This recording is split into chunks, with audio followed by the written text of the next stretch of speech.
God only knows what you've been through. God only knows what they say about you. God only knows how it's killing you. But there's a kind of love that God only knows. God only knows what you've been through. God only knows what they say about you. But God only knows the real you. There's a kind of love that God only knows.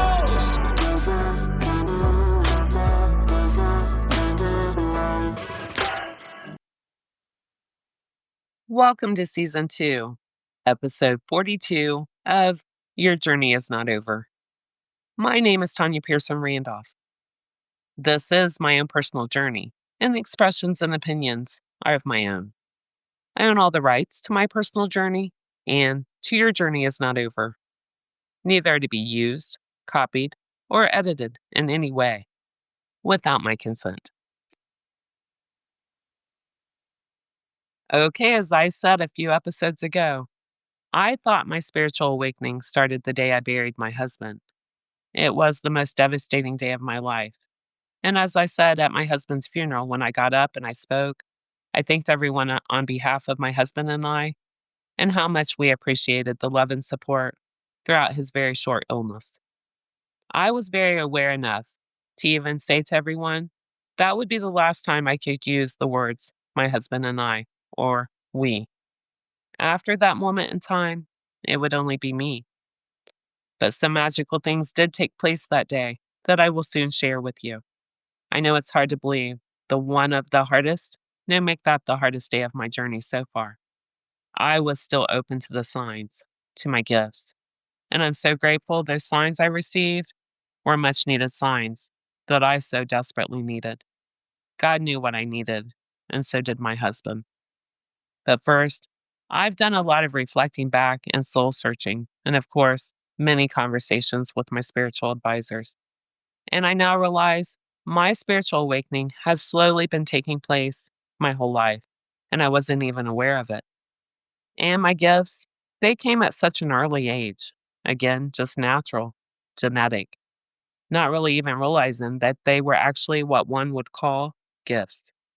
Truly, as you have heard me say before, I got good at reading energy, and I've always attributed that to my mom, and having to live with never knowing how she was going to act or react, or what mood or personality I was dealing with at the time. And mind you, her energy, her moods, her personalities could change so quick as flipping a switch. So again, I thought I'd just gotten good at navigating and reading energy as a form of survival, learning how to adapt to quick energy changes. And of course, once I got my voice, was given permission to have my voice by my middle school assistant principal and my art teacher. By the way, I sent that episode to my assistant principal, and again, I thanked her. They neither one knew what they had given permission to that day. I have to laugh when I think of that, and I hope I'm making her proud and my art teacher that's in heaven proud also.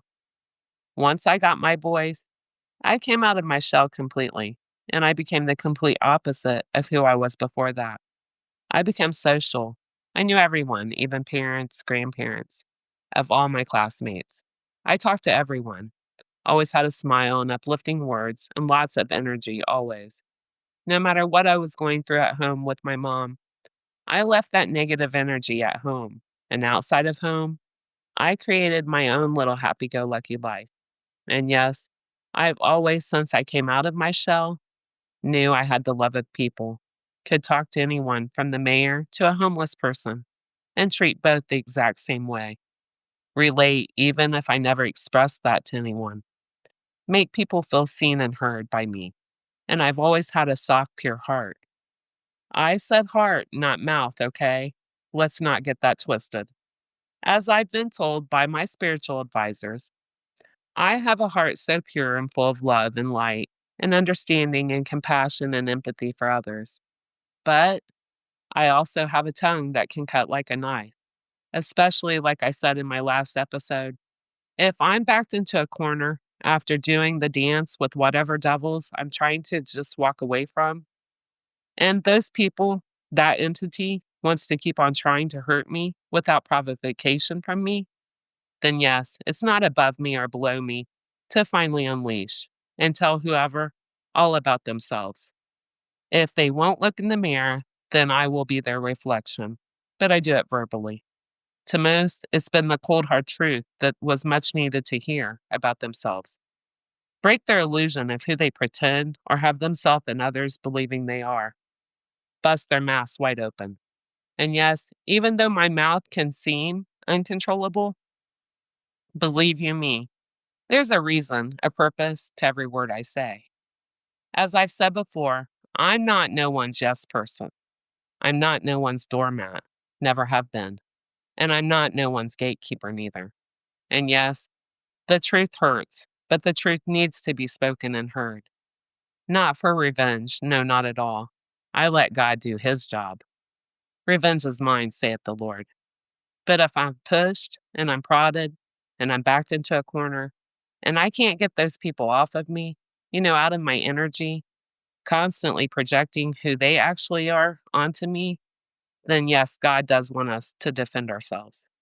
And so my hopes are always to tell people, again, all about themselves and how cruel, evil, and disgusting their actions truly were.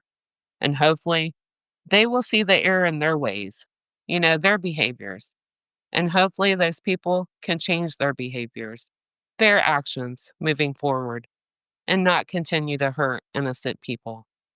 Truly, the damage was already done to me and countless other people that were most likely hurt and betrayed in the same fashion I was. With me, it's different because I'm a girl with a voice.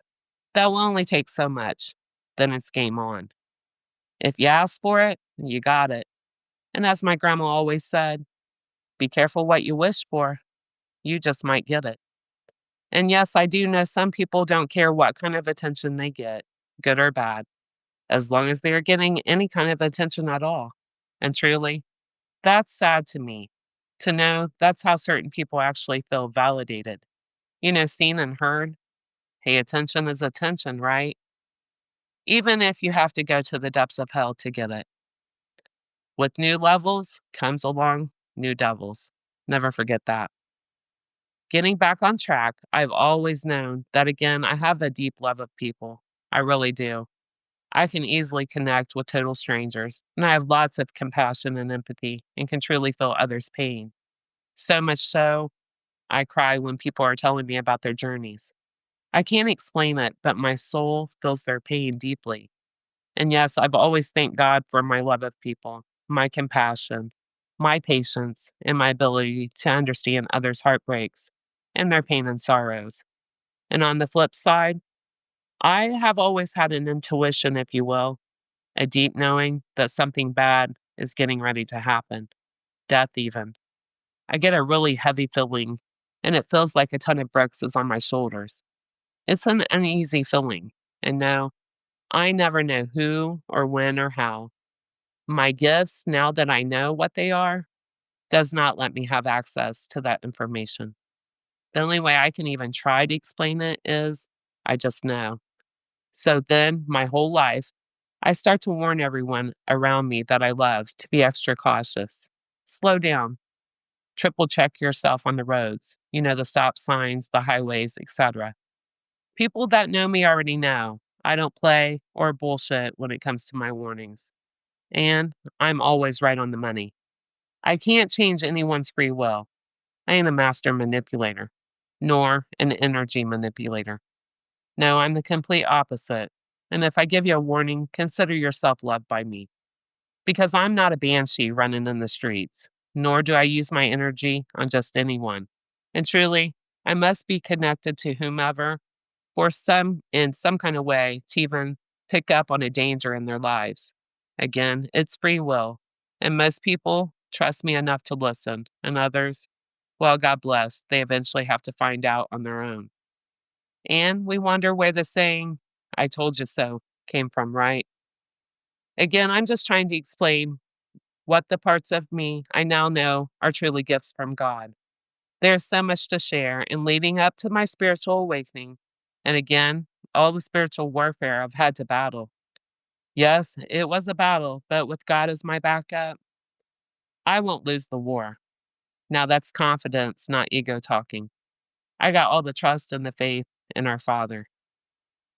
Before I sign off today, I want to share something that truly does happen to me all the time, no matter where I go, travel to, even locally at nail places, grocery stores, Walmart. I get drawn to people, and I can't explain it. I have no clue why or how, and it can be anyone. And as you heard about my new friend I met at Aldi's, that's a friendship that was divinely orchestrated. Being aware of these gifts, keyword aware, right? Well, let me share this one with you. Last August, I was in Bahamas and I'd been swimming in the ocean and just came up to my cabana and sat down. There was the cutest older couple lounging in their cabana right behind me. I got focused, laser focused, as my friends call it. I tried to resist. I truly did. I just wanted to relax and lounge. I didn't know them yet, and I didn't want to bother them, but I couldn't relax. Again, focused on them. It's like a pull that if I don't comply to it, then I can't relax, is the only way to even try to begin to explain it. And my friends have always used the words, Tanya, it's like you go into a trance or you get fixated, and that's it. There you go. So I was like, okay, here I go.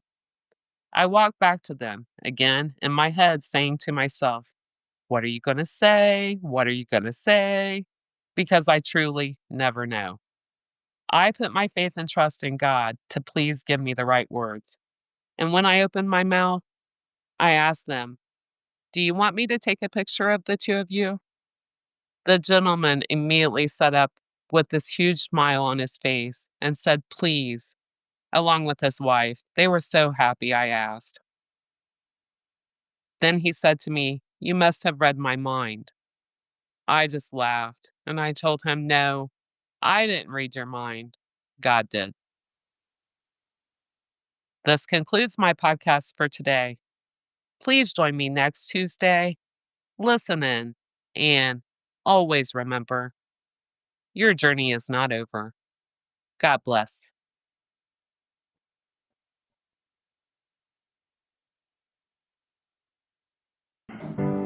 God only knows what you've been through. God only knows what they say about you. God only knows how it's killing you. But there's a kind of love that God only knows. God only knows what you've been